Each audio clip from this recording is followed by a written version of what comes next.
안녕하세요, 권영욱입니다. 오늘은 양파 마늘의 뿌리 관리와 웃거름 관리 부분에 대해서 말씀드리겠습니다. 지금 시기는 양파 마늘에서 우리가 1차 추비가 들어가는 시기입니다. 가장 중요한 부분은 농가분들께서 이런 생각을 좀 해보셔야 돼요. 양파 마늘 같은 경우에는 특히나 월동을 하는 작물입니다. 그래서 이 시기에 우리가 추비를 주는 부분도 굉장히 중요하지만 더 중요한 부분은 우리가 활용한 추비라고 하는 것을 뿌리가 정상적으로 활용할 수 있도록 뿌리 관리를 해주는 것이 가장 중요한 시기다라고 하는 부분을 농가분들이 꼭 기억하셔야 됩니다. 왜 그러냐 하면 우리 농가분들 잘 알고 있는 부분이에요. 양파 마늘의 뿌리 같은 경우는 활동하는 뿌리는 지표면에서 10cm에서 12cm 내외의 모든 뿌리가 존재합니다. 자, 그런데 겨울철이라는 시간을 겪게 되면 결국은 땅이 얼었다 녹았다 하는 과정을 통해서 우리가 가을철에 확보했던 뿌리들은 거의 단근 현상에 의해서 결국은 끝마름 현상까지 나타날 수 있는 그런 문제가 된 시점이 바로 지금 시기라고 하는 부분이에요.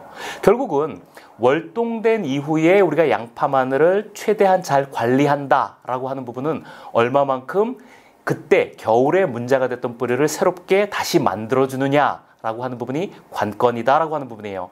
이때 철저하게 뿌리를 관리하지 않으면 결국은 지상부의 생육을 촉진할 수 없고, 지상부의 생육이 촉진되지 않는다고 한다면 결국은 잎에서 만든 동화산물은 잎도 쓰고 식물도 키우고 남는 것들은 못 와가지고 저장기관에 저장을 해야 되는 양파 마늘의 특성상 지상부의 생육이 불안하다라고 하는 것은 고품질의 양파 마늘을 생산할 수 없다 라고 하는 것과 큰 연관성을 가지고 있다라고 하는 부분을 농가분들이 꼭 기억해 주십사 부탁드리겠습니다. 자, 그래서 지금 우리 농가분들께서 가장 먼저 해야 될 부분은 지역에 따라 좀 차이는 있습니다. 경남이든 전남이든 그 다음에 중부권이든 아니면 북부 지역이든 좀 차이는 분명히 있습니다만 1차 추비가 들어가는 시점을 전후해서 뿌리의 활력을 최대한 높여주는 부분이 초기에 우리가 지금 많이 보고 있는 잎끝 마름 현상을 최소화시킬 수 있다는 부분과 연관성을 가지고 있기 때문에 꼭 이 시기에 뿌리를 새롭게 만들어주는 데 필요한 물질들을 공급할 수 있는 세포 분열제라든지 아니면 외부의 불량 환경을 적절하게 스스로 이겨낼 수 있도록 도와주는 항산화제라든지 아니면 식물의 생육을 촉진하는 데 꼭 필요한 대사활성제 같은 제품을 이 시기에 적극적으로 활용해야 된다라고 하는 부분을 꼭 말씀드리고 싶습니다. 특히나 세포분열제와 대사활성제의 조합이라든지 항산화제와 대사활성제의 조합은 지상부의 생육과 함께 뿌리의 활력을 높여주는데 큰 역할을 한다라고 하는 부분까지도 농가분들이 잘 기억해 주십사 부탁드리겠습니다.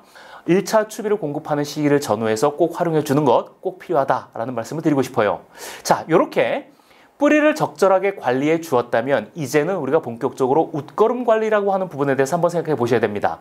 기본적으로 식물체는 우리가 많이 공급하고 있는 질소나 가리 같은 것을 통해서만 웃거름으로 활용하지 않습니다. 정말로 식물은 질소와 가리만 가지고 자랄 수 있느냐? 그렇지 않다라고 하는 부분이 문제가 되는 거예요. 가장 중요한 부분은 식물체에서 가리라고 하는 것을 식물체가 바로 활용하는 형태로 이동을 하고 식물체가 활용할 수 있습니다.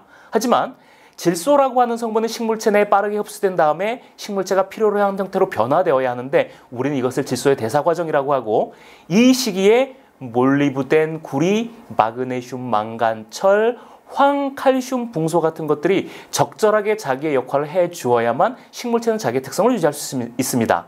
특히나 마늘과 양파 같은 경우에는 황의 요구도가 높기 때문에 결과적으로 이런 것들이 적절하게 공급돼 주는 것이 시기적으로 굉장히 많이 필요한데, 결과적으로 우리가 1차 추비가 되었건 2차 추비가 되었건 3차 추비가 되었건 지역에 따라 이 시기는 좀 달라지고 횟수도 차이가 많은 것으로 알고 있습니다만, 결과적으로 우리가 질소라고 하는 부분을 식물의 생육을 촉진하기 위해서 공급했다면 결국은 식물체가 잘 활용할 수 있도록 이 질소라고 하는 것을 식물체 스스로 잘 활용할 수 있도록 도와줄 수 있는 미량 원소의 공급이 적절하게 공급돼 줘야 한다는 부분 꼭 기억하셔야 됩니다. 자, 그렇다면 양파 마늘에서는 수확하기 전 50일차 때까지 추비가 다 마무리된다 라고 하는 부분도 농가분들이 잘 알고 계신데, 이때 1차 추비가 들어가고 나서 특히나 이 시기에는 질소가 높은 비료들을 많이 활용하십니다. 아직도 요소 비료를 활용하시는 지역도 있고요.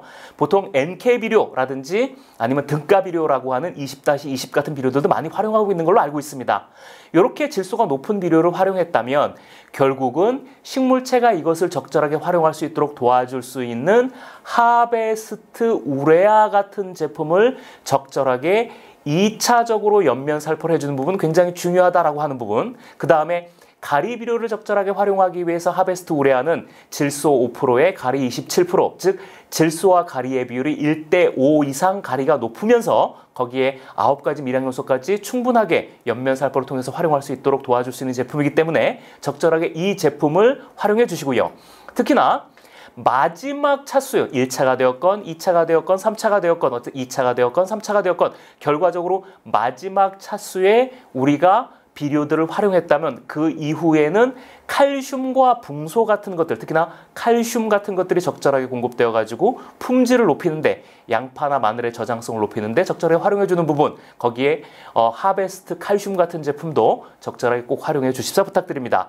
결과적으로 1차, 2차 추비를 통해서 질소를 공급했다면 질소의 활용도를 높일 수 있는 제품인 하베스트 우레아를, 그 다음에 마지막 차수에 추비가 공급되었다면 그 이후에 품질을 높이는 쪽으로 칼슘과 붕소를 활용하는 부분, 이런 부분들을 적절하게 잘 기억해 두셨다가, 특히나 월동 이후 관리 부분에 대해서 활용해야 될 세포 분열제, 항산화제, 대사활성제를 통해서 뿌리의 활력을 높여주고 그 이후에 지상부의 생육을 촉진해서 결국은 고품질의 양파 마늘을 생산하는 시기에 우리가 공급한 질소라고 하는 부분의 활용도를 높일 수 있는 하베스트 우레아, 그다음에 저장성과 품질을 높여주는 하베스트 칼슘 같은 경우도 적절하게 웃거름으로 활용하시는 게 시기적으로 봤을 때 굉장히 중요한 시기다라고 하는 부분 잘 기억해 주십사 부탁드리겠습니다.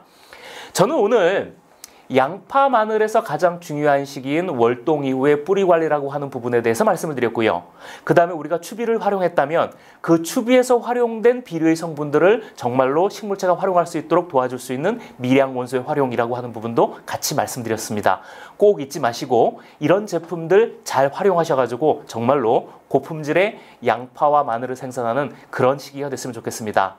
이것으로 양파 마늘의 뿌리 관리와 웃거름 관리 부분에 대해서 이야기를 마무리하도록 하겠습니다. 감사합니다.